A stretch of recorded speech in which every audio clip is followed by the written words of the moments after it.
So as you guys know, I've been playing around with a lot of computing devices, laptops, of course, the recent iPads. I'm interested in form factors when it comes to computers because, I mean, stuff is happening there. And of course, Microsoft with their Surface products, they're looking at something like this. It's sort of a tablet. It's sort of a laptop when you add the keyboard cover like this. Now, I've looked at Surface products in the past, but nothing this small, nothing this portable. This, of course, is the Microsoft Surface Go. My recent experience with the iPad Pro, I was kind of surprised at how much I could get done on there. Of course, there were some walls that I bumped into, mostly software related, which may not pop up on something like this, which is running full out Windows. Is it a better kind of stopgap towards this future of computing? Is it a better hybrid of a laptop and a tablet? Let's crack this one open and get a sense for it. An Intel Pentium Gold processor, 4415Y. So it's nowhere near as powerful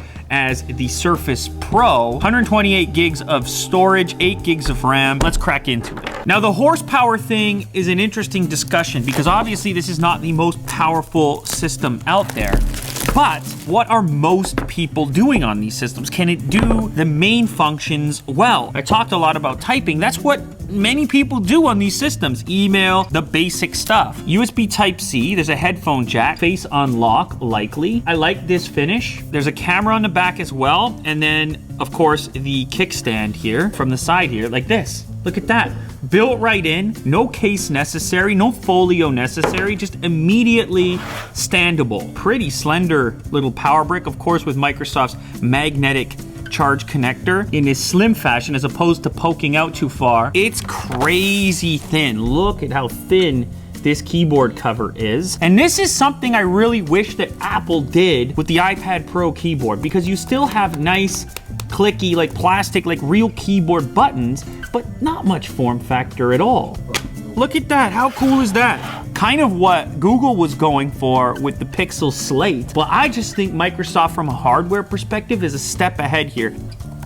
So the keyboard is not huge. Nonetheless, it's still way ahead in my opinion when compared with the folio, the keyboard folio that you can get on the iPad. This is still so much better to type on. I mean, I didn't even turn the system on yet, and it's just a place that I would rather be. Fold it up, that's your form factor, that's your package. It's fatter than the iPad, but the thing is the keyboard cover is more slender than the two-sided folio on the iPad. So you can have it down flat like that, or fold it up like that for a little angle to the deck. There is a look at the display. You can see they went with the black background, minimizing the bezel effect. But yes, the bezels are there. You can see them if you look at the reflection. I have to say, I'm just a fan of small computing devices. Like this under the arm, to be able to carry this and only this, it's the size of an actual notebook. Always been a fan of portability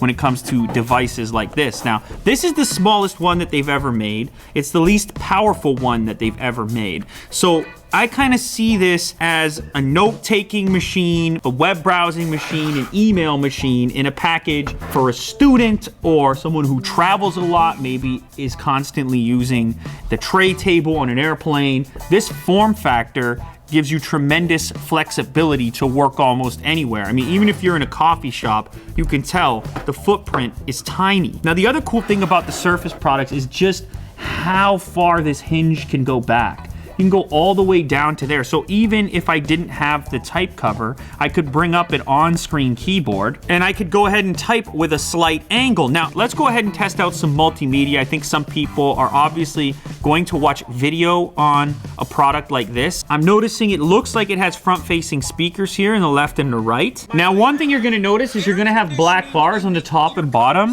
Was this a Willy Do situation? That's just to do with the aspect ratio of the actual display. You can see this is video aspect ratio in the center here, so you do have some black bars. Breathable, moist. Okay, the speakers work. They're not blowing me out of the water here. No.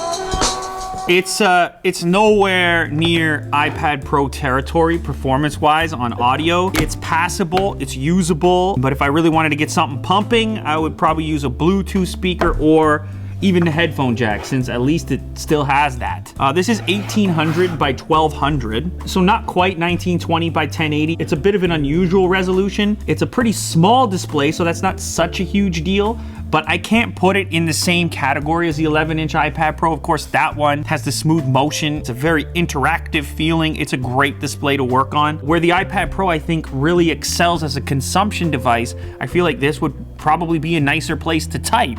So it's a bit of a trade-off there. So what's our pricing on this, Will? It starts at $399, which is actually kind of amazing for something that runs a full-out operating system and you can add these types of accessories to it. But just keep this in mind. This thing is not a powerhouse. The proposition here is not to go edit a bunch of videos on here or throw really hardcore tasks at it. It's more set up for your day-to-day functionality at an entry-level price point. I think for a student, this thing is really cool. And of course, if you wanted more power, you could step up to the Surface Pro. That's an option for you. I would love to see possibly more powerful components in this trimmed down form factor, more on par with the Surface Pro. I'm gonna use it a little bit more. I'm gonna keep it around the office. I may even switch over to it for a little while, so my thoughts will probably evolve in this department. Microsoft is doing something here. It'll be the Surface Pro 6 that I look at next, but this one is kind of cool.